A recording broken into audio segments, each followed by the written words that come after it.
Lamine Yamal যতবার story দিয়ে বিপক্ষ দলের সাথে খেলতে গেছে ততবার বাঁশ খেয়েছে। নেশনস লিগে ফাইনালে পর্তুগালের সাথে খেলার আগে তিনি স্টোরি দিলেন, সেখানেও হেরে আসলেন। তারপর লা লিগার এল ক্লাসিকোতে রিয়াল মাদ্রিদের বিপক্ষে খেলার আগেই সংবাদ সম্মেলনে চুল পাকনামি করলেন, স্টোরি দিলেন, সেখানেও হেরে চ্যান্ট খেয়ে বাড়ি ফিরলেন। এখানেই তিনি থেমে থাকেননি। চ্যাম্পিয়ন্স লিগে পিএসজির সাথে খেলার আগে স্টোরি দিয়ে কাঁপিয়ে দিলেন, সেখানেও হেরে গেলেন। এই চেয়ে এখন আবার চ্যাম্পিয়ন্স লিগে চেলসির বিপক্ষে খেলতে যাওয়ার আগে আবার স্টোরি দিলেন। এই ম্যাচে পুরো বেইজ্জতি হয়ে ফিরলেন। পুরো ম্যাচ জুড়ে তাকে কুকুরেলাই পকেটে ভরে রাখলেন। এখন মনে হচ্ছে ভাইজানের স্টোরি এক ধরনের কুফা। তার স্টোরি দেওয়াটা কোনোভাবে বন্ধ করা যায় না ভাই, না মানে তার স্টোরি দেওয়া বন্ধ করলেই বোধহয় কুফাটা কেটে যাবে। তবে আপনারা জানলে অবাক হবেন, বার্সেলোনার একাডেমির প্লেয়াররাই বার্সেলোনাকে এবার আইক্যওয়ালা বাঁশ দিতে সাহায্য করছে। কুকুরেলা একজন লা মাসিয়ান, তাকে 2020 সালে বার্সেলোনা বিক্রি করে দিছিল জুনিয়র ফিরপোকে দলে ধরে রাখার জন্য, কিন্তু পরবর্তী সিজনেই ফিরপিকো ছেড়ে দিয়েছিল বার্সেলোনা। এখন দেখেন ফিরপো হারিয়ে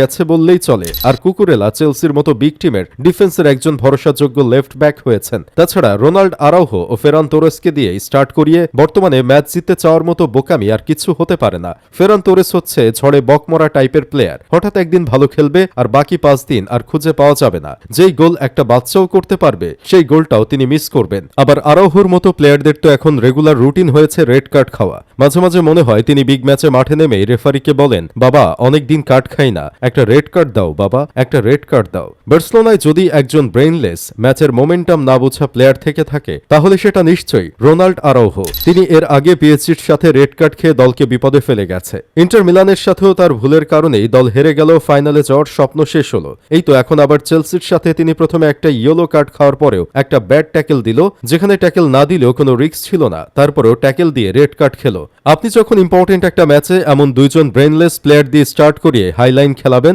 তখন ফলাফল আপনার বিপক্ষে যাবে, এটাই স্বাভাবিক। এনজো ফার্নান্দেস তো বলেই দিল, বার্সেলোনার হাইলাইন ডিফেন্স আমাদের গোল করতে সাহায্য করেছে। এই হাইলাইনের জন্য আমরা চান্স ক্রিয়েট করতে পারছি সহজে। আর এই প্ল্যান কোচ আগে থেকেই আমাদের শিখিয়ে দিছিল।